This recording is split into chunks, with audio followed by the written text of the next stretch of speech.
what do you need if you want to compete in a triathlon? So obviously with the swim, we need goggles and a cap. You're definitely going to need those for the swim.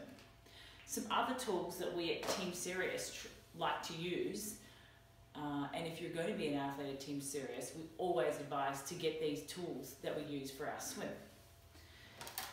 Firstly, a good set of paddles. I prefer these just because they have holes, so it's not quite as hard to pull, but they also have good surface area and they create the perfect stroke. You cannot bend your wrist when you're wearing these. We can always use these as well as a paddle drill, which you hold like this to get your catch without dropping your wrist.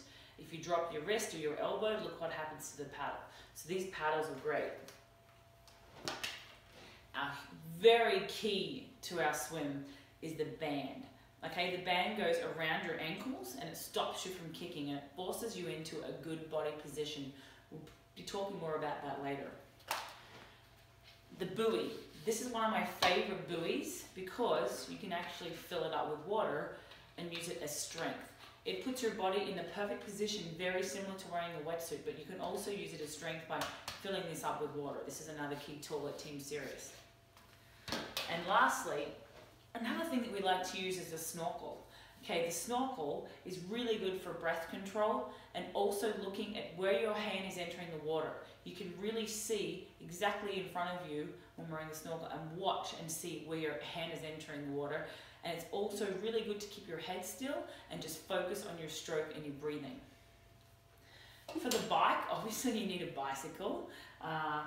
You need a bike because you've got to ride. So you need a bicycle. Bicycle shoes are always the best possible thing. You don't want to be wearing running shoes.